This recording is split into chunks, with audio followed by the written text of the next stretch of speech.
रामकृष्ण हरी. नमस्कार, माझं नाव मकरंद आणि आपलं स्वागत आहे ज्ञानदर्शन या यूट्यूब चॅनलमध्ये. ज्ञानेश्वरीच्या या रसाळ आणि ज्ञानमय प्रवासात तुम्हा सर्व रसिक श्रोत्यांचे मनापासून स्वागत. मागील अध्यायात आपण सांख्ययोग पाहिला, जिथे श्री कृष्णाने आत्म्याचे अमरत्व आणि स्थितप्रज्ञाची लक्षणे सांगितली. पण तिथेच अर्जुनाच्या मनात एक विलक्षण पेच निर्माण झाला. तो देवांना विचारतो, हे जनार्दना, जर ज्ञान हे कर्मापेक्षा श्रेष्ठ आहे, तर मग मला या भीषण युद्धात का ढकलत आहात? अर्जुनाचा हा प्रश्न केवळ त्याचा उरला नाही, तर तो आपल्या सर्वांचा झाला आहे. संसारात राहून आपली कर्तव्ये पार पाडूनही आपण ईश्वराशी कसे जोडून राहू शकतो? याच गहन प्रश्नाचे उत्तर म्हणजे अध्याय 3 कर्मयोग. अर्जुनाच्या या भागात आपण माऊलीच्या शब्दातून उलगडणार आहोत. माणूस कर्माशिवाय एक क्षणही का राहू शकत नाही? कर्म आणि अकर्म यातला सूक्ष्म फरक काय? आणि सर्वात महत्वाचे म्हणजे फळाची अपेक्षा न ठेवता केलेले कर्म आपल्याला मुक्तीकडे कसे नेऊ शकते? चला तर मग माऊलीच्या ज्ञानेश्वरीतील या अद्भुत अशा कर्मयोगाचा अनुभव घेऊया. अध्याय 3 कर्मयोग. श्री गणेशाय नमः. मग ऐका अर्जुने म्हणतले, देवा तुम्ही जे वाक्य बोलिले ते निके म्या परिसले कमळापती. ते तर कर्म आणि करता पुरेची न पाहता ऐसे मत तुझे श्री अनंता. निश्चित जरी तरी माते केवी श्रीहरी. म्हणसी पार्था संग्राम करी ये लाजसी ना महाघोरी. कर्मी सुता हा गा कर्म तुची अशेष. निराकारिसी निशेष तरी मज करवी हे हिंसक का करविसी. तरी हेची विचारी ऋषिकेशा. तू मानो देशी कर्मलेशा आणि येसणी हे हिंसा करीवी तू आहासी. देवा तुवाची ऐसे बोलावे तरी आम्ही नेणती काय करावे. आता संपले म्हणू पा आघवे विवेकाचे. हा गा उपदेशू जरी ऐसा तरी अपभ्रंशू तो कैसा. आता पुरला आम्हा दिवसा आत्मबोधाचा. वैद्युपथ्य वारुनी जाये मग जरी आपणची विषू सुये. तरी रोग्या कैसे निजिये सांगे मज. ज्ञानोबा राय म्हणतात, कोणत्या प्रकाराने अर्जुनाने शंका केली ते ऐका. मग अर्जुन म्हणतो, देवा कृपासागरा, तुम्ही जे बोलला ते मी लक्षपूर्वक ऐकले. आत्मस्वरूपाच्या ठिकाणी कर्म आणि कर्ता ही विचार करून पाहता उरतच नाहीत. श्री अनंता, हे जर आपले निश्चित मत असेल तर मग ऋषिकेशा, पार्था तू संग्राम कर असे मला का सांगता? या भयंकर कर्मात मला घालताना तुम्हाला संकोच कसा वाटत नाही? हे पहा, सर्व कर्माचा तुम्ही निषेध करता, तर मग माझ्या हातून असले हिंसात्मक कर्म का करविता?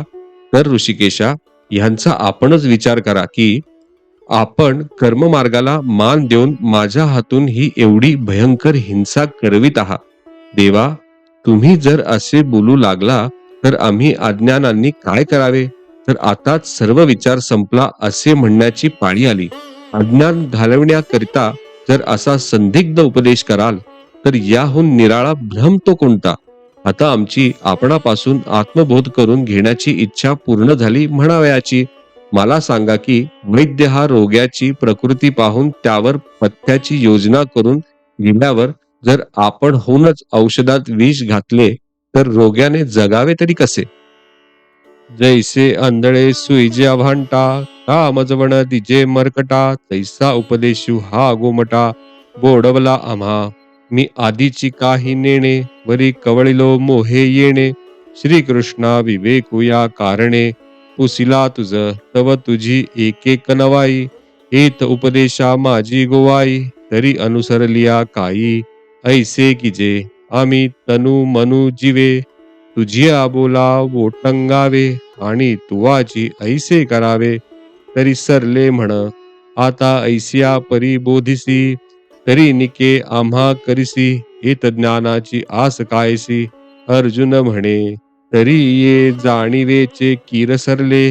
परी अनेक एक ऐसे जाहले जे चित्त हे ढवळले मानस माझे.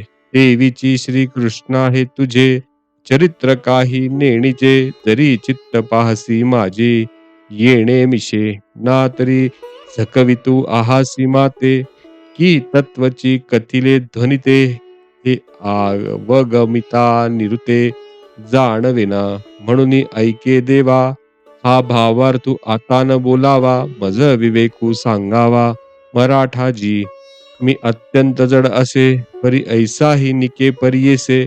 श्रीकृष्णा बोलावे तुवा तैसे, एकनिष्ठ देखे रोगा ते जिणावे.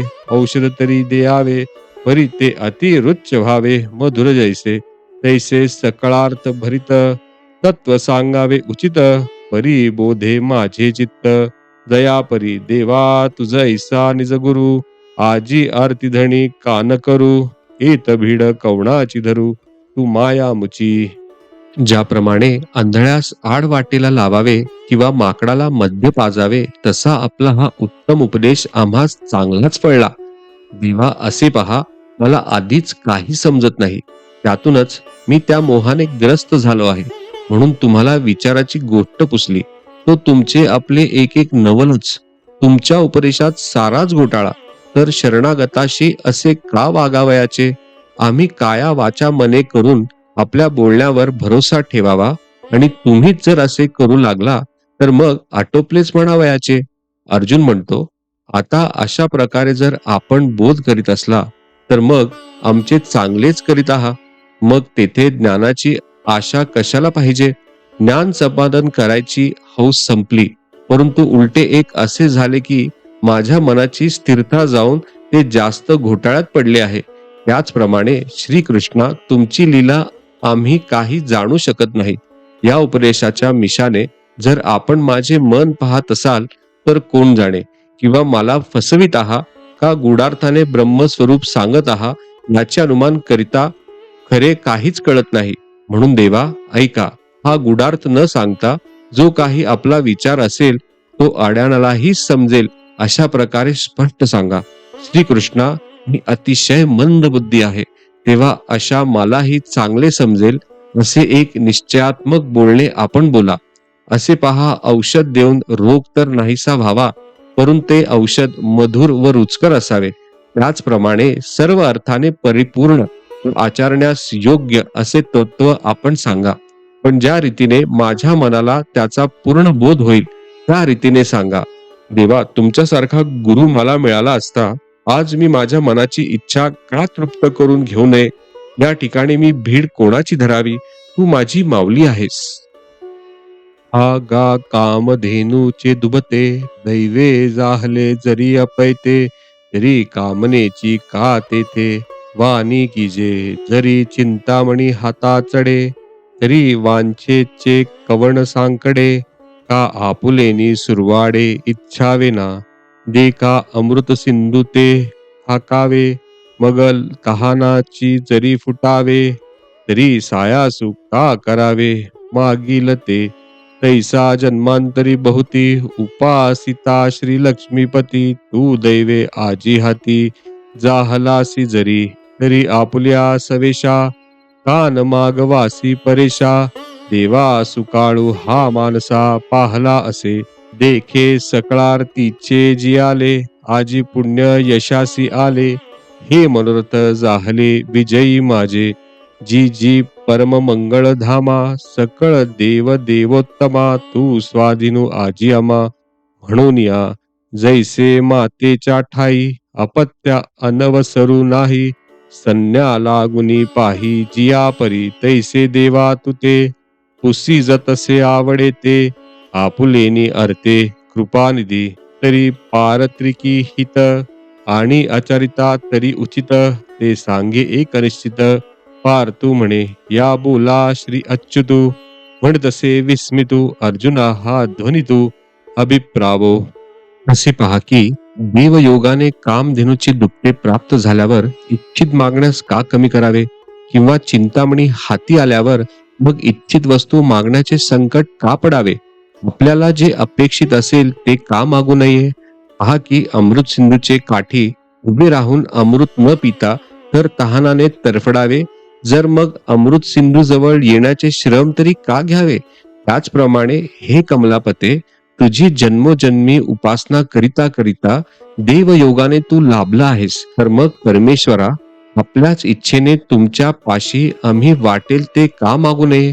देवा, आज मनातील हेतू पूर्ण होण्याचा दिवस उगवला आहे. हे परब्रह्मा, आज माझ्या सर्व इच्छा परिपूर्ण होऊन व माझे पूर्ण पुण्य फळास येऊन सर्व मनोरथ सिद्धीस गेले. कारण कल्याणाचे आदिपीठ व सर्व देवांचे देव जे तुम्ही, ते आज आमच्या अधीन झाला आहात. आईचे स्तनपान करण्यास मुलाला जशी वेळ अवेळ ह्यांची अडचण नसते, याप्रमाणे देवा कृपानिधे, मी तुम्हाला माझे इच्छानुरूप वाटेल ते विचारित आहे. अर्जुन म्हणतो, म्हणून देवा, ही लोकी आचरण्यास योग्य व परलोकी हितकारक अशी एक निश्चित गोष्ट सांगा. हे बोलणे ऐकून श्रीकृष्ण आश्चर्याने म्हणतात, अर्जुना, तुला जो अभिप्राय सांगितला तो गर्भितार्थ आहे. जे बुद्धियोगू सांगता सांख्यमत संस्था प्रगटली स्वभावता प्रसंगे आम्ही, तो उद्देश तू नेणसीची म्हणून शोभलासी वायाची, तरी आता जाणे म्याची तू दोन्ही अवधारी वीर श्रेष्ठा. ये लोकी या दोन्ही निष्ठा मजची पासुनी प्रगटा अनादि सिद्धा. एकू ज्ञानयोग म्हणजे जो सांखी अनुष्ठिजे, जेथ ओळखी सवे पाविजे तद्रूपता. एकू कर्मयोगू जाण, जेथ साधक जन निपुण होऊन या निर्वाण पावती वेळ. हे मार्ग तरी दोन्ही तरी एकवटती निदानी, जैसी सिद्धा साध्य भोजनी तृप्ती एक. का पूर्वापर सरिता भिन्न दिसती पाहता, मग सिंधू मळणी ऐक्यता पावती शेकी. तैसे दोन्ही ही मते सूचिती एक कारणाते, परी उपासती ते योग्य ते आधीन असे. देखे उपलवना सरिसा पक्षी फळासी झोंबे जैसा, सांगे नरू केवी तैसा पावे वेगा. तो हळूहळू ढाळे ढाळे केव तेने एके वेळे, तया मार्गात चेनी बळे निश्चित ठाकी. तैसे देखपा विहंग ममते आदिष्टुनी ज्ञानाते, सांख्य सद्य मोक्षाते अकाळीसी. येर योगिये कर्माधारे विहितेची निजाचारे, पूर्णता अवसरे पावते होती. ईश्वरार्पण कर्ममार्ग सांगताना प्रसंगानुसार जो ज्ञान मार्गाचा महिमा आम्ही सांगून गेलो, तो आमचा हेतू तू जाणत नाहीस म्हणून व्यर्थ रागवलास. तेव्हा आता हे ध्यानात ठेव की ज्ञानयोग आणि कर्मयोग हे दोन्ही मार्ग मीच सांगितलेले आहेत. वीरश्रेष्ठा ऐक, या पृथ्वीवर हे दोन्ही संप्रदाय माझ्यापासून पूर्वापार प्रकट झाले आहेत. जड चैतन्याचा विचार करणारे ज्याचे आचरण करतात व ज्ञान योगाने ब्रह्मरूपाची ओळख होता क्षणीच ते तद्रूप होऊन जातात, त्या एका संप्रदायाला ज्ञानयोग म्हणतात. दुसऱ्याच कर्मयोग म्हणतात. त्या योगात तत्पर असे मुमुक्षुजन अवकाशाने ज्ञानोत्तरकाली मोक्षास पावतात. तयार असलेल्या व तयार करून घेतलेल्या अन्नाच्या भोजनापासून जशी सारखीच तृप्ती होते, तसे हे मार्ग तर दोन आहेत, पण ते परिणामी एक रूप होतात. किंवा पूर्व पश्चिम दिशांकडे जाणाऱ्या नद्या पहिल्या तर भिन्न दिसतात, परंतु समुद्रात मिळण्याची वेळी अखेरीस त्या जशा एकत्र होतात, तशी ही दोन्ही मते एकाच तत्वाची सूचक आहेत, परंतु त्याची उपासना उपासकाच्या योग्यतेवर अवलंबून आहे. असे पहा, पक्षी एका उड्डाणाबरोबर झाडाच्या फळास धरतो, पण त्याच वेगाने मनुष्यास ते फळ कसे प्राप्त करून घेता येईल सांग बरे. तो हळूहळू फांदी फांदीवरून तो मार्ग क्रमिता काही वेळाने फळाजवळ येऊन पोहोचेल. त्याचप्रमाणे ज्ञान मार्गाचे जे आचरण करतात ते ज्ञानी विहंगम मार्गाने तत्काळ मोक्ष प्राप्त करून घेतात. इतर योगी कर्म मार्गाने पिपिलिका मार्गाने विहित वर्णाश्रम धर्माने आचरण करून परंपरेने ज्ञानोत्तरकाली मोक्ष प्राप्त करून घेतात.